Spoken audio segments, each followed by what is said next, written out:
My mom, she didn't finish college, and my dad, he didn't finish college. So by Eleasah finishing college and getting a bachelor's degree, especially in mass communication, it's a great feeling, to sit here knowing that I am Eleasah Anderson's mother.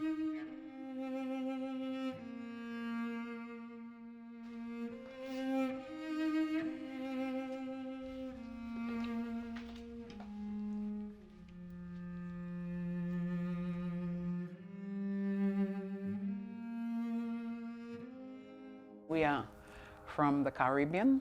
I was born in the island of Dominica. My husband is from Guyana, and we lived in Antigua. In my country, most kids just go up to the 12th grade. We were not situated with colleges as they have right now. We didn't have that.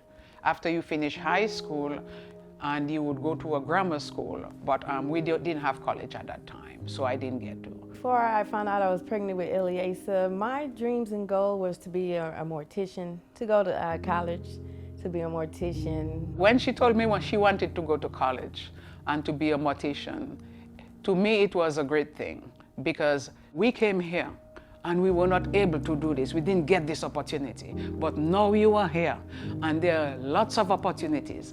Whatever you want to do and whatever you can do, do it so that you can be better than we were. When I did get pregnant with Eleasah, I knew I had to change all of that. I did have to stop my career as far as going to school, finishing college. I was in 12th grade. It was kind of hard because I had to study to make sure I graduated and being pregnant at the same time. It was pretty shocking to my family. It was kind of odd for a young teenager to be pregnant. That's a day I can never forget, when she got pregnant, when I found that out. I cried and I cried, because the way that I raised my children was not what I was expecting to happen.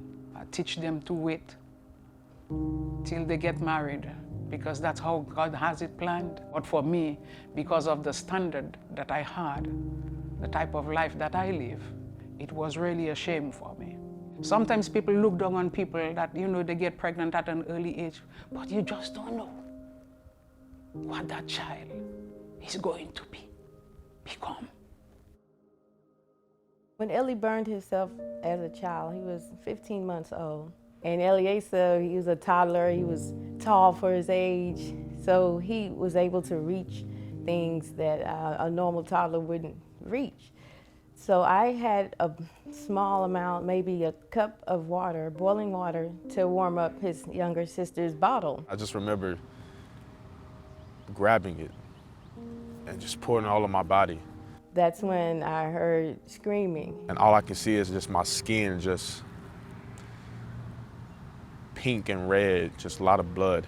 So I did put him in the tub, and I ran cold water on him, and I called 911, and they told me to keep him under the cold water while they were on the way. She did whatever she could to help me stay alive. And after we went to the hospital, they were so severe for where we lived at the time. We lived in Wharton, Texas. They had to rush him to Houston. And I believe he had 3rd and 4th degree burns to his face and his chest. For her to experience that and for me to experience that was hard. At the time that Eleasah did burn himself, I was 20 years old. So I remember first getting into football, I was 12, 13 years old. Eleasah was just quiet, timid, playing the saxophone, and I seen his size, so I'm looking at the other kids like, hey, Ellie. Why you don't want to play football? I was like, Mom, it's hot. I don't want to put on a helmet. I don't want to put on shoulder pads. I don't want to put on none of this stuff that I see. It took $50 for me to bribe Eleasah to play football. She was like, how about this? If I pay you $20, will you play football? 20 is not gonna get a kid to do anything. I remember going to Missouri City Middle School. His name was Coach Jones. I can't remember his first name, but I just remember it was Coach Jones at Missouri City Middle School. He gave me cleats, he gave me pants. So I go on the field, I have my my butt pad on my knees, and my knee pads on my thighs. And he looks at me, he's like, "What are you doing, son?" And I remember the day he taught me how to put on the strap of my helmet, my chin strap, my mouthpiece, and my shoulder pads. So he played me at D-line, and I was on B team. After his first day of practice, Eleasah said, "So how was practice?" "Well, I ran everyone over. I loved it." I was like, "Okay, so are you gonna stay and play?" And he did. So from then on, he just kept playing football, and I kept being that, you know, they call it soccer mom, but I kept being at every game and making sure that I was there for him. The first football game, I can't remember the team.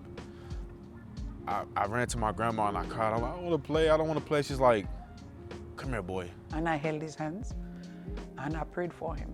Went to the Lord and asked the Lord to bless him, asked the Lord to protect him, asked the Lord to keep him and to help him. That prayer kept me going to football, I can tell you that. It encourages them. It makes them think above what they're going through. And that's just what happened. He went outside and he did what he was supposed to do. She kept me going. She was my praying warrior. You know, as a coach, you know, you got to make sure that you build a relationship with the kid, because again, if you don't build that relationship, number one, you know, when they start talking about, "Hey, I really want to play offensive line, I want to play this," it's hard. But if he wants to play something else and I don't have a relationship with him, I can't convince him, "Hey, you might want to think about doing this or doing that." If you know the game of football, like being defensive line is more aggression, more like gritty, mad. I wasn't that type of guy. I was more the nice guy that, yeah, he can get mean when he needs to get mean, but I didn't have that defensive line personality.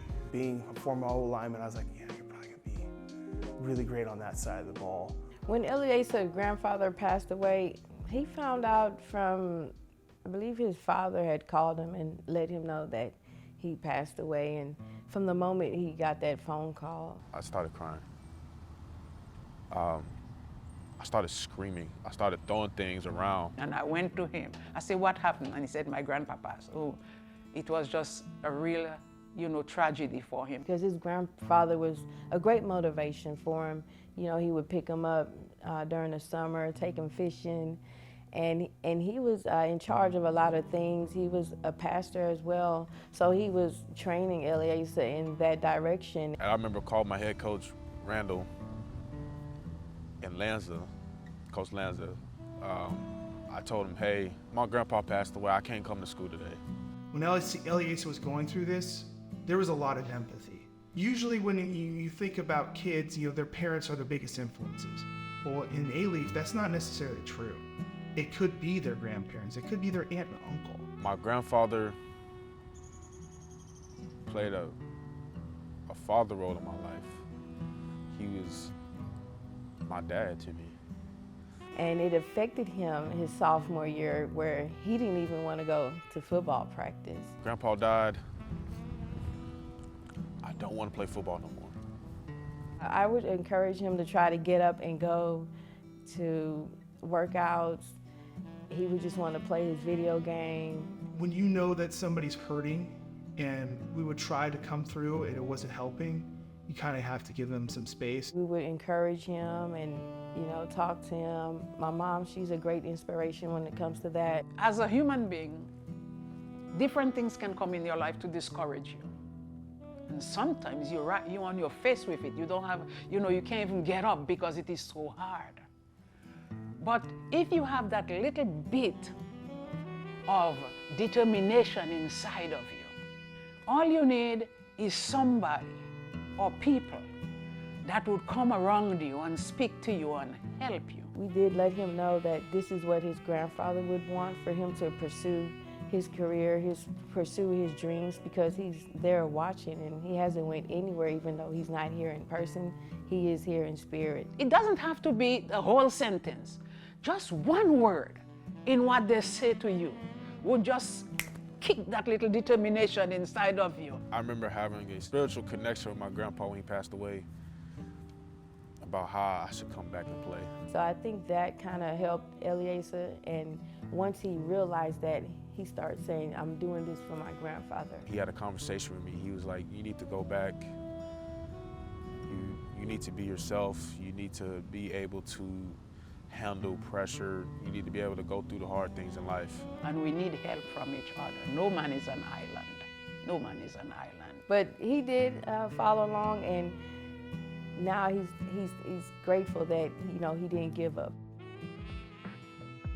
The changes I saw in Eleasah after his grandfather passed away and he got back into football were some big, tremendous changes. Three-star Houston area offensive lineman Eleasah Anderson. You can see a lot of tendencies in his technique and style of play that are going to translate well to the college level. When Eleasah started getting all the letters from the colleges, I was overwhelmed. I was like, really? He told me after the game that he's being recruited to play every position on the offensive line by the schools after him. When Eleasah left for Baylor, I was crying. Yeah, I was a big baby, because your first child going to college and 3 hours away, it was like, oh my God. After they sent me off to Baylor, it was hard.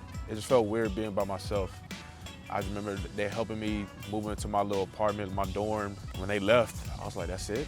I knew he knew how to take care of himself, and he made the right decision, because I believe in any decision that Eleasah makes, I will have his back 100%. I just remember my mom, she needed help financially so I could help, she could pay the rent. And at the time, that's when I heard they moved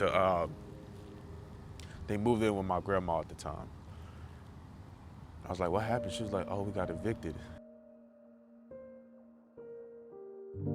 What led to me getting evicted, that was shortly after I had my back surgery and I was out of work. That left a mark on me that season, because that was our first season at Baylor. So by me not being able to work, that did put me behind on my payments and on my bills. It was just hard. I was like, do I really want to be here? So it was really hard to experience that. I would never would want Eleasah to quit his career, to come home and get a job and help, because I did have a great village behind me, which is my mom. She supported me 100%. The reason why I stayed is because I want to change my family's fortune and change the opportunity that they didn't have with the opportunity that I did have. If you're not here to win a championship, you do not belong here. If you're not here to win a championship, you do not belong here.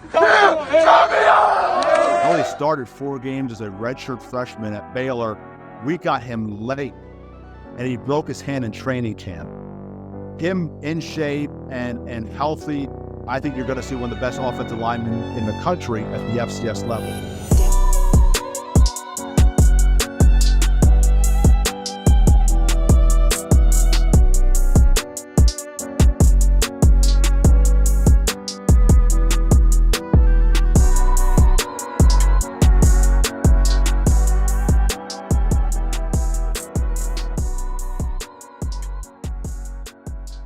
When Eleasah transferred from Baylor to Sam Houston, we were having a hard time due to the fact that he had already got his FAFSA money from starting Baylor that semester. They were putting a hold on his transfer due to the fact he owed this $3,500. During that time, I was still living with my mom, and I had to make a decision, whether it's Eleasah's career or should I, use this money to go ahead and, move out and get my own place as I was supposed to. I did not want his career to stop. So that's why I made a decision, to go ahead and pay that debt off that he had so he can continue his career.